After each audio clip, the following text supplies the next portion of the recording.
ঘটনাটি আমার প্রাক্তন প্রেমিক এবং আমাকে কেন্দ্র করে। 2017 সালে যখন আমার বয়স 15, তখন আমি ফেসবুকে প্রথম শুরু করলাম। সেই ফেসবুক করার দরুনেই আমার সাথে একজনের পরিচয় হয়, যিনি আমার থেকে প্রায় 8 বছরের বড় ছিলেন।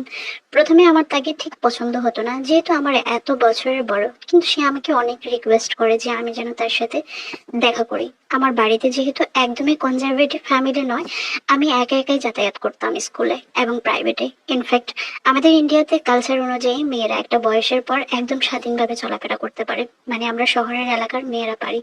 এখন গ্রাম্য এলাকার ঘটনাটি আসলে আমি ঠিক জানি না। আমি সেই মানুষটার সাথে দেখা করি এবং সেই মানুষটা এতটাই হ্যান্ডসাম ছিল যে ভীষণ কিউট ছিল, যার কারণে আমি তার প্রেমে পড়তে বাধ্য হয়ে যাই। সেই মুহূর্তে আমার মনে হয় যে এই মানুষটাকে এত সুন্দর দেখতে, আর আমাকে দেখা করতে বলছে, বারবার ফোন করেছে, এটা তো আমার জন্য সৌভাগ্যের। আমার তো এত রূপও নেই, গুণও নেই, এই মানুষটা আমাকে ভালোবাসে। আমি এটা ভেবেই তার সাথে আমি ভালোবাসায় লিপ্ত হলাম। আমাদের সম্পর্কের বয়স যখন 7 দিন, ঠিক পুনরায় আমাদের আবার দেখা হলো 7 দিন পরে। আমি তখন থেকে লক্ষ্য করলাম যে আরো 5-7টা ভালোবাসা যেমন, আমাদের ভালোবাসাটাও তেমন। তবে একটা জিনিস লক্ষ্য করতাম, আমাদের যখনই দেখা হতো সে কেমন যেন করতো, আমাকে ছুঁতে চাইতো, আমাকে টাচ করতে চাইতো। এই জিনিসটা আমার কাছে খারাপ লাগতো। যেহেতু আমার বয়সন্ধিকাল অবস্থা, আমার খারাপ লাগতো এই ভেবে যে ও এরকম করছে কেন। কিন্তু আমারও তো বয়সন্ধিকাল ছিল, একটু শারীরিক পরিবর্তন আসে ওই বয়সটাতে। তারাও বিপরীত লিঙ্গের প্রতি প্রচন্ডভাবে আকৃষ্ট থাকে। আমারও হয়তো বা একটু একটু করে কাজ করতে শুরু করলো। কিন্তু আমি ছোট মানুষ ছিলাম, সেজন্য আমি অনেক কিছুতেই ভয় পেতাম, অনেক কিছুতেই নিষেধ করতাম। তখন সবেমাত্র আমার 15 বছর চলে। আমি ভালো মন্দের কিছুই ঠিকভাবে বুঝতাম না। আমি তাকে অল্প অল্প বাধা দিলেও পরবর্তীকালে আর বাধা দিইনি। সম্পর্কে লিপ্ত হওয়ার 1 মাসের মধ্যেই আমার মা সম্পর্কে বিষয়ে জানতে পারে এবং মাকে আমি সবকিছুই বলি। মা তাকে বাড়িতে ডাকে এবং সমস্ত কথাবার্তা হয় তার সাথে। আমার বাড়ির প্রত্যেকটা মানুষ তাকে পছন্দ করেছে। সে দেখতে অনেক সুন্দর ছিল, পছন্দ করার মতোই। তারা এক প্রকার তাকে জামাই হিসেবেই দেখতে শুরু করলো। আমাদের সম্পর্ক হওয়ার পর প্রথম দুর্গাপুজো, হিন্দুদের শ্রেষ্ঠ উৎসবই হলো দুর্গাপুজো, এবং সেই দুর্গাপুজোর সময় থেকে আমার জীবনে সর্বনাশের পাতা খোদাই করা শুরু হলো। আমার প্রাক্তনের বাবা মা প্রত্যেক বছরই পুজোতে মালদায় যেত, এবং আমার প্রাক্তন যেহেতু অফিসে থাকতো, তার ষষ্ঠী বা সপ্তমী অবধি তার জন্য সে যেতে পারতো না, তার কাজে ব্যস্ত থাকতে হতো। আর একটা কথা বলে রাখি, আমার প্রাক্তন আমার হাতের রান্না খেতে প্রচন্ড ভালোবাসতো। ছোটবেলা থেকে রান্না বান্না খুব বেশি ভালোবাসি আমি, সেই জন্য তাকে বিভিন্ন রকম খাবার রান্না করে খাইয়েছি। সে আমাকে হঠাৎ করেই ষষ্ঠীর দিন সকালবেলা ফোন করে বলে, ভালো লাগছে না, তুমি যদি ফ্রি থাকো তাহলে আমাকে এসে একটু রান্না করে দিয়ে যাও, না হয় দুপুরবেলা আমাকে বাহিরেই খেতে হবে। আমি এটাকে বলি যে ঠিক আছে, তোমার দুপুরে বাহিরে খেতে হবে না, আমি রান্না করে তোমার জন্য নিয়ে আসবো। যথারীতি আমি মাকে বলে যাই আমি ওর সাথে ঘুরতে যাচ্ছি। এই বলে আমি ওদের বাড়িতে চলে যাই। গিয়ে দেখি যে সে বাহির থেকে অলরেডি খাবার আগে অর্ডার করে রেখেছে। আমি তাকে বললাম, বাহির থেকে যেহেতু খাবার অর্ডার করেই ফেলেছো, চলো আমরা তাহলে বাহিরে ঘুরতে যাই। সে আমাকে বলল, আমি তো খাওয়া দাওয়া করার জন্য তোমাকে ডাকিনি, আমি এখানে তোমাকে অন্য কারণে ডেকেছি। সেদিন আমার অনেক রিকোয়েস্ট এবং বারণ করা সত্ত্বেও সে আর আমি শারীরিক মিলিত হই। এবার একটা প্রবাদ আছে না, বাঘ যখন রক্তের স্বাদ পেয়ে যায় তখন সে বারবারই সেই স্বাদ পেতে চায়। তো এখানে আমার শুধু প্রাক্তনের দোষ একবারও আমি দেব না, এখানে আমারও কিছু ক্ষেত্রে দোষ রয়েছে, কারণ আমি নিজে হেঁটে তার বাড়িতে গিয়েছি। এভাবে পুজো পুরাটা কেটে যায়। সপ্তম দিনের ঘটনা বলছি। সপ্তম দিনে ওর বাড়ি থেকে আমি ফিরে আসি, তখন বাজে দুপুর 3টে। তারপর আমি বাড়ি এসে ওকে ফোন করাতে ও প্রচন্ডভাবে ডিস্টার্ব হয় আর বলে, এখন রাখো ফোনটা, আমি পরে তোমাকে ফোন করে নিব। এই কথাটা কেন বললাম সেটা একদম পরে বলছি। ওর বাবা মা বাড়ি ফিরে আসে, আমাকে বলে যে বিজয়া দশমীর প্রণাম করে যেও মা বাবাকে। এবং আমি দশমীর দিন তার মা বাবাকে প্রণাম করতে যাই, কিন্তু আমি তাদের চেহারার দিকে তাকিয়ে বুঝতে পেরেছি তারা আমার উপরে একেবারেই খুশি না। হয়তো আমাকে দেখে তাদের পছন্দ হয়নি। এভাবে পুরো ডিসেম্বর মাসটা কেটে যায়। ও আস্তে আস্তে আমাকে কথা বলা কমিয়ে দিচ্ছে, ফোন করা কমিয়ে দিচ্ছে। জানুয়ারি মাসে আমি আর সহ্য করতে না পেরে হঠাৎই তার বাড়িতে গিয়ে উঠি, কারণ জানুয়ারি মাসে শুরুর দিকে সে আমার সাথে যোগাযোগ একেবারেই বন্ধ করে দেয়। আমি গিয়ে তার বাড়ির সামনে দাঁড়িয়েছিলাম, আমার এক বান্ধবীকে তার বাসায় পাঠিয়েছি। আমার বান্ধবী গিয়ে তাকে শুধু বলেছে, দাদা কি সমস্যা, কেনই বা তার সাথে যোগাযোগ বন্ধ করেছে। সে আমার বান্ধবীকে বললো, তুমি বাড়িতে ফিরে যাও, আমি তাকে ঠিক ফোন করে নেব, তার সাথে আমি কথা বলে নেব।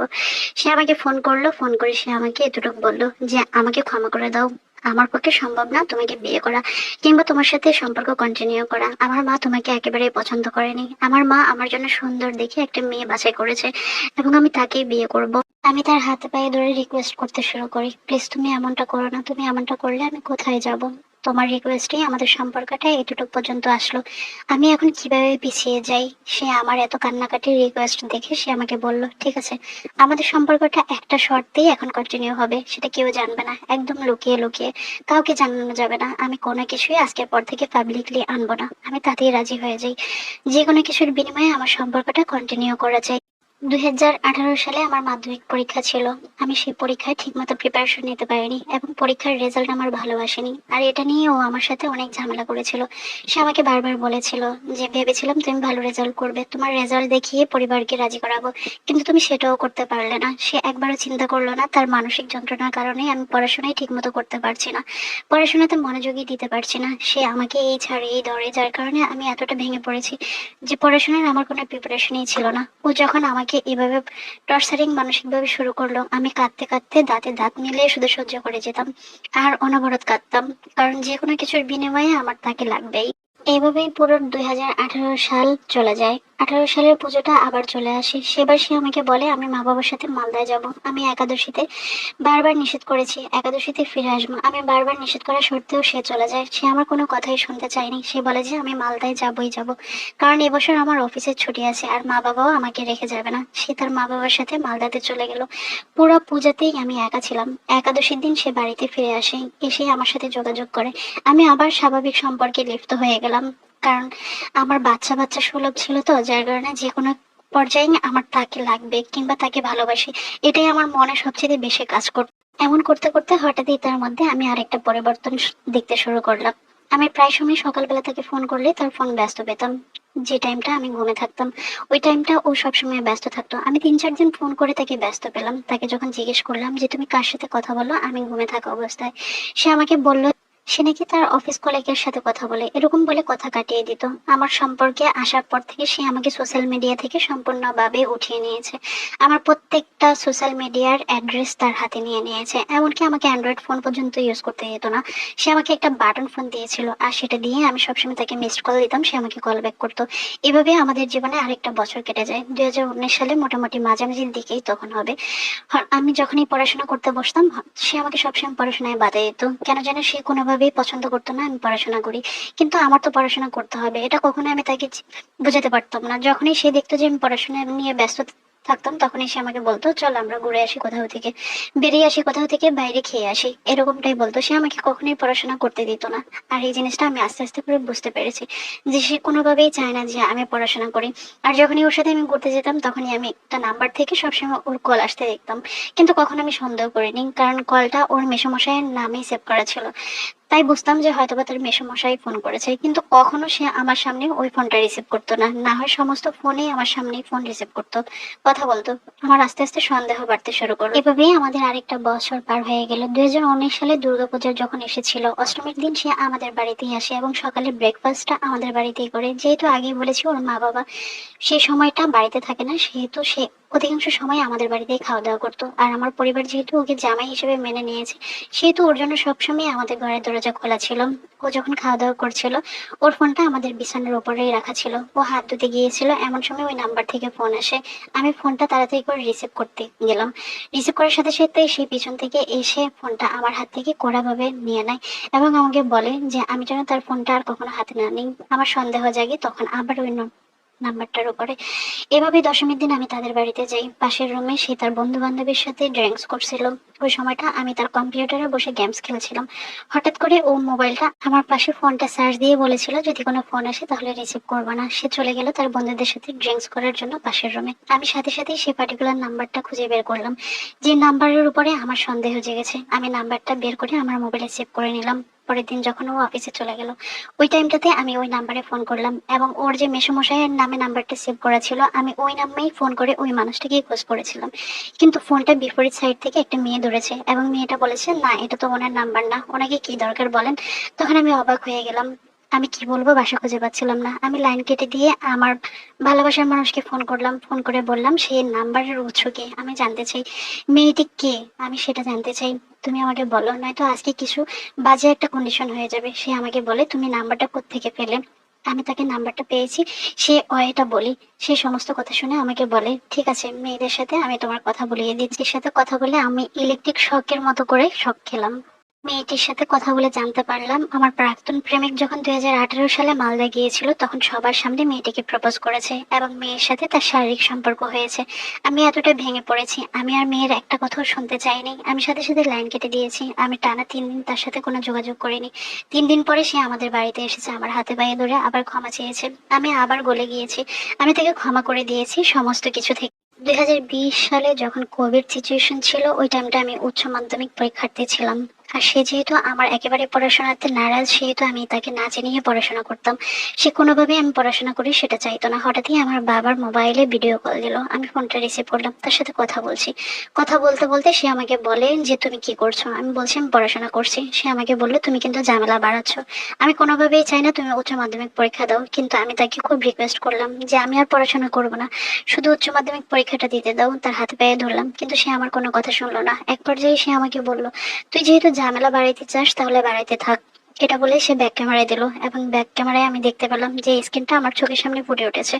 একটা মেয়ের সাথে শারীরিক সম্পর্কে সে লিপ্ত হলো। একে একে কয়েকটা মেয়ের স্ক্রিনে আমি দেখলাম তার সাথে শারীরিক সম্পর্ক।